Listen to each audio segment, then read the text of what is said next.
Bom, agora a gente vai lá direto para os Estados Unidos, porque no mesmo dia em que o Departamento de Guerra americano publica uma retrospectiva dos feitos da pasta sob o comando de Pete Hegseth, vem a público a notícia de que a agência de inteligência americana pode ter atacado a região portuária da Venezuela com drones, conhecida por concentrar barcos recheados de drogas rumo aos Estados Unidos. Assunto para o correspondente internacional Ivan Kleber.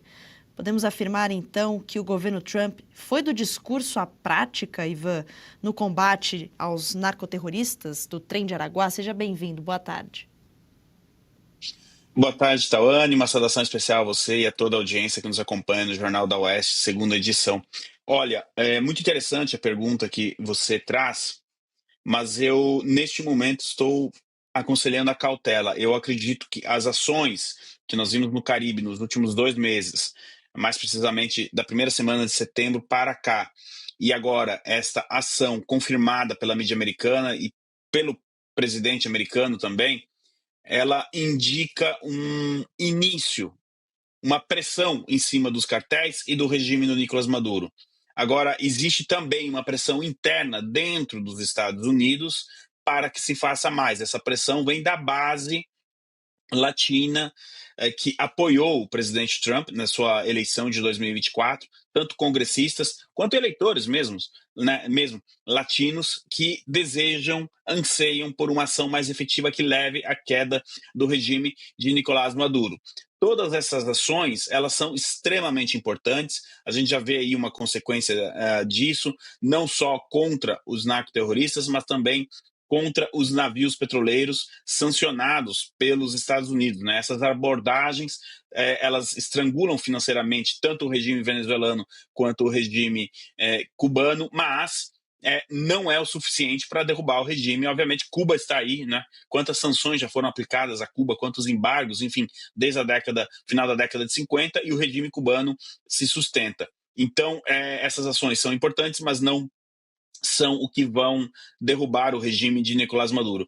De qualquer maneira, Tawane, a gente teve então a confirmação desse ataque nesse cais utilizado pelo trem de Aranguá, que é utilizado ali como uma logística, né, onde eles carregam então os barcos menores com drogas e dali em alto mar eles passam para barcos ou lanchas maiores que vão ao seu destino, Estados Unidos, via oceano ou via México, né? Agora é muito interessante, nós preparamos aqui um conteúdo do resumo das operações americanas neste ano que foi publicado pelo secretário de Guerra Peter Hegseth. Eu acredito que a gente tem essas imagens para disponibilizar aqui para a nossa audiência, está justamente aí, então, neste momento.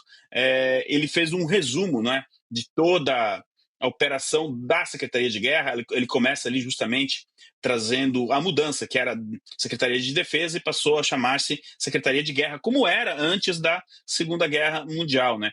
Aí as operações contra as lanchas, todo o poderio militar americano, tudo muito ótimo.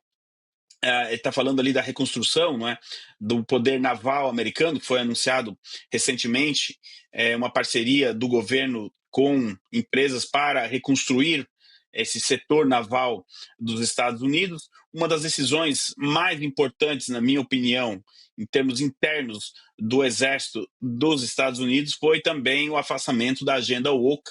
A gente precisa lembrar disso, né, que a agenda woke tinha tomado, e muito, a instituição, né, o Pentágono, o Exército americano, e já no primeiro ano de administração Trump, cumprindo uma promessa de campanha, né, eles retiraram isso, e é justamente essa parte do vídeo que eles passaram agora, e também o recrutamento, né, de vários soldados. Enfim, existe um apetite para os jovens americanos agora voltarem a servir no Exército dos Estados Unidos. Tudo isso é muito interessante, tudo isso é muito importante. Nós tivemos o ataque também lá contra as bases nucleares do Irã, que foram extremamente importantes. Irã, que está passando por uma turbulência muito forte. Possivelmente a gente pode trazer alguma atualização disso nas próximas horas para a nossa audiência. Agora, como eu disse, Tawane, você coloca 20% ali de sua base, de sua força naval no Caribe, e joga 2, 3 drones em um cais. Repito, é importante a ação, mas a base latina quer mais. e esse quer mais significa a queda do regime de Nicolás Maduro. Isso porque o outro lado, Tawane, não está quieto. Hoje mesmo, a presidente do México, Cláudia Sheinbaum, em um discurso, quando questionada, né, sobre toda essa operação, ela não pensou duas vezes. Ela até disse que seria importante a ONU assumir um protagonismo maior nessa questão e que ela respeitaria a Constituição mexicana, não classificaria os cartéis, né, como organização terrorista e que é contrária, sobretudo, sobre esta ação americana militar no Caribe. Então, do lado do Foro de São Paulo, eles não têm o menor receio, a menor vergonha em dizer quais são os interesses, assim como é o interesse de Lula, Cláudia Sheinbaum, Gustavo Petro, é a manutenção do regime de Maduro, é a manutenção do regime cubano no poder, Tawane. Ivan, eu vou chamar os nossos comentaristas aqui para fazerem as suas perguntas. Fabi, vou começar com você. Nós estamos com o Ivan Kleber, nosso correspondente internacional, citou vários pontos aqui, esse reforço da postura militar no vídeo que foi publicado pelo Departamento de Guerra dos Estados Unidos. Sua pergunta. Ivan, boa tarde, prazer tê-lo aqui conosco. Muitas coisas acontecendo, tem a questão também, infelizmente, né, da própria Rússia e da Ucrânia, que também, né, não sai daquele absurdo e os ucranianos estão sofrendo muito, mas eu queria abordar com você que, além deste vídeo, é a colocação dos americanos de ter colocado, então, esses territórios como domínio do narcotráfico.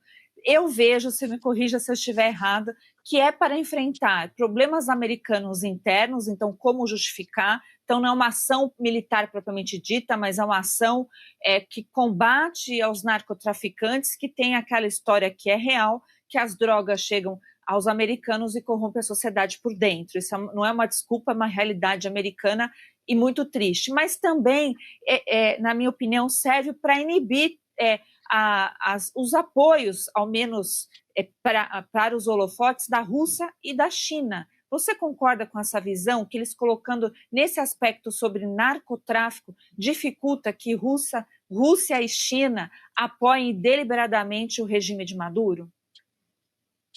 Olá, doutora Fabiana, sempre uma alegria também estar aqui com você na Oeste. Concordo, tanto que isso está no Plano Nacional de Segurança, publicado recentemente pelos Estados Unidos, essa visão de que o hemisfério ali é zona de influência dos Estados Unidos, aquela chamada doutrina Monroe, não é? Que agora as pessoas estão chamando de doutrina Monroe, ou seja, América para os americanos, e nada dessa influência russa e chinesa. Agora, doutora, você tocou num ponto extremamente importante, a classificação da Venezuela como um narco-estado, ou seja, os narcoterroristas comandados por Nicolás Maduro tomaram conta do Estado.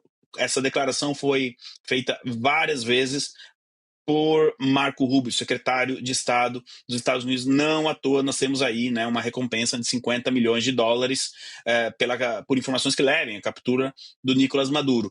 Fazendo essa conexão com o narco-estado venezuelano, você bem trouxe também a questão interna dos Estados Unidos, porque em certa medida o que a dupla Trump-Rubio está fazendo é dar continuidade à guerra ao narcoterrorismo iniciada por Ronald Reagan, lá na década de 80, que depois o governo Bush não levou isso para frente, muito menos o governo Clinton, não vou nem falar do Bush filho e do Obama. O primeiro Trump entendeu isso um pouco tardiamente no final do primeiro mandato, não à toa agora, no segundo mandato, eles começam com toda essa ação.